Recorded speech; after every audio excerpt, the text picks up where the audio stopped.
जमातें अपने मंशूर पेश कर रही हैं और हमेशा की तरह हम देखते हैं कि मंशूर में बड़े बड़े दावे किए जाते हैं। वो अलग बात है कि वो दावे बाद में कितनी किस हद तक पूरे होते हैं, नहीं होते हैं। मईशत मेरे ख्याल से सबसे बड़ा चैलेंज होगा। तो ये जो मंशूर में दावे किए जा रहे हैं कि रोज़गार के इतने मौके, इतने घर, नौकरियाँ या जो जो कुछ बेहतर करना है, आपको लगता है कि प्रैक्टिकली इस पर अमल हो सकेगा, इम्प्लीमेंट हो सकेंगे ये जिसकी भी हुकूमत आती है? बिस्मिल्लाहिर्रहमानिर्रहीम, आपने बिल्कुल मौजू इंट्रोडक्शन सामने रखा। एक तो 8 फरवरी का चैलेंज है जिसमें आपने पॉलिटिकल ट्रांसफॉर्मेशन करनी है from an elected government to from a caretaker setup to an elected government. पर दूसरा इससे बड़ा माशी चैलेंज ये है कि आपको मालूम है कि मार्च अप्रैल में जो current stand by arrangement IMF का है ये खत्म हो जाएगा।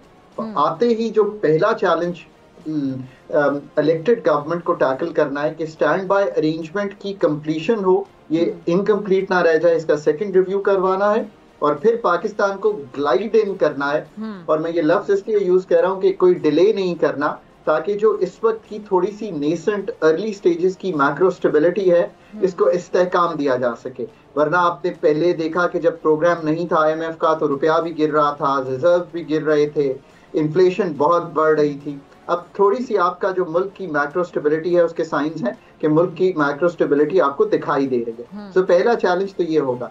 दूसरा चैलेंज ऑफ कोर्स ये होगा कि क्या इसको करने के लिए आप एक ऐसा पैकेज पुट टुगेदर कर सकते हैं जो मुल्क के लिए भी फेवरेबल हो पर लोगों पर भी उस तरह बोझ ना पड़े।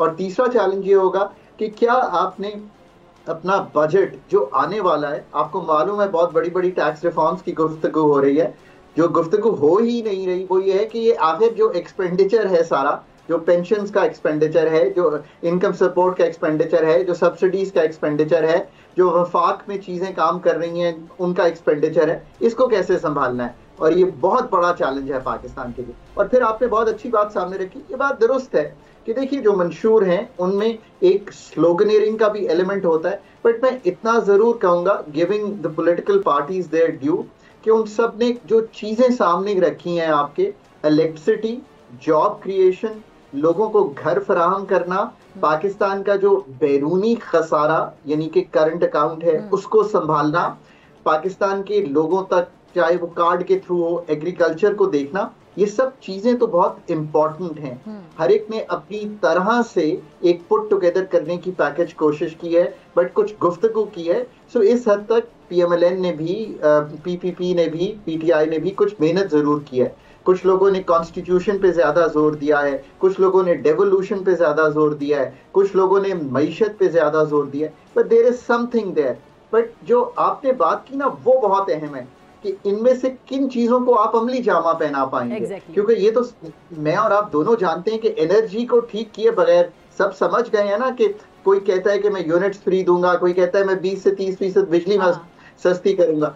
अब इससे टेक होम क्या है? टेक होम ये है कि सब कहते हैं कि अगर बिजली को नहीं ठीक करेंगे तो ये मसला हल नहीं होगा। आपने बिजली की बात की, अब भी बिजली फिर महंगी हो गई है, आवाम पे तो बोझ बढ़ता चला जा रहा है। हाँ, तो आपने बिल्कुल सही बात सामने रखी। तो गुजारिश उनसे ये है कि ये बिजली का निजाम बिजली सस्ती करने से या रिलीफ की गुफ्तगू से नहीं ठीक होगा।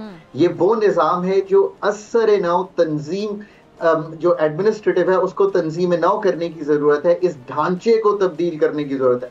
अच्छा, जरा आसान अल्फाज में समझाएं कि कैसे, क्योंकि देखने वाले नाज़रीन, जरा ये अहम बात हो रही है नजीब साहब, अहम अल्फाज में, क्योंकि हर जो हमें देखने वाले नाजरीन हैं सब ने इकनॉमिक्स नहीं पढ़ी होती, वो नहीं तरीके से नहीं समझ पा रहे होते, उनके लिए आसान अल्फाज में जरा समझाइए। जी नाज़रीन जरा सुनिएगा।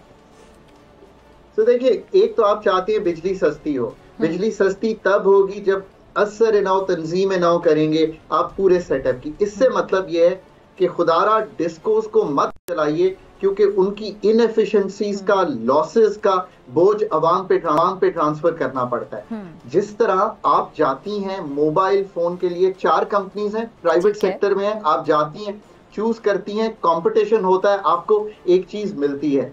अगर ये सोचिए कि एक कंपनी हो और वो सरकार के पास हो, जैसे कि बिजली का निजाम है, तो आपको कितनी तकलीफ होती है ना। आप ये तो नहीं मुझे कंप्लेन करती कि भाई मेरा मोबाइल का बिल बहुत ज्यादा है या मेरा इंटरनेट नहीं सही चलता। पर मैं जब भी लाहौर में या इस्लामाबाद में आपसे बात कर रहा हूँ ना, तो मुझे ये तशवीश रहती है कि कहीं बिजली ना चली जाए, पर नेट मेरा स्टेबल रहता है। सो डिस्कोस को, जेनकोस को प्राइवेटाइज करना है, ये बहुत बड़ा टास्क है। सो खाली बिजली सस्ती देने की गुफ्तगू ना करें, गुफ्तगू करें कि हम इनको प्राइवेटाइज करेंगे, अगले 2-3 साल में करेंगे और एफिशिएंसी लाने की कोशिश करेंगे।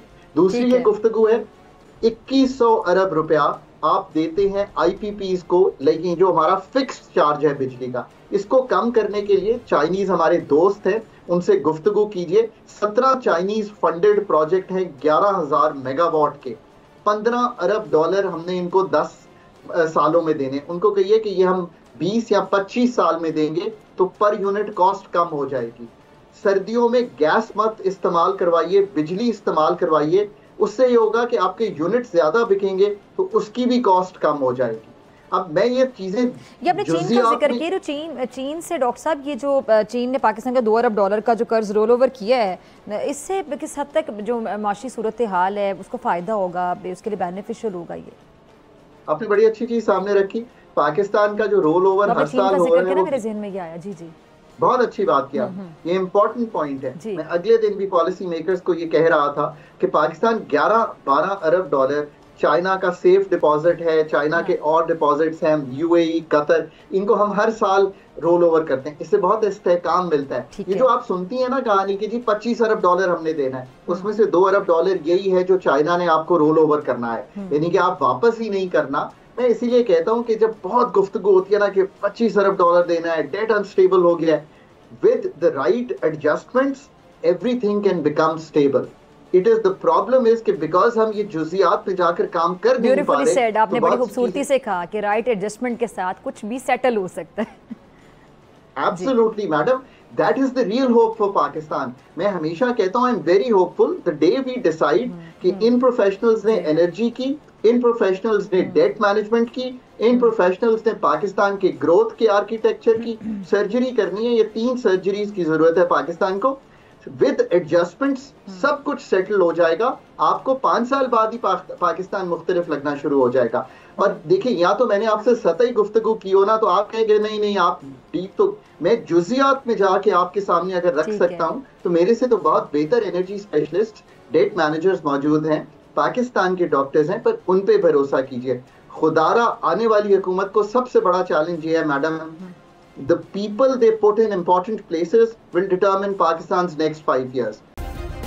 सब्सक्राइब करें और बेल दबाएं ताकि कोई खबर रह न जाए।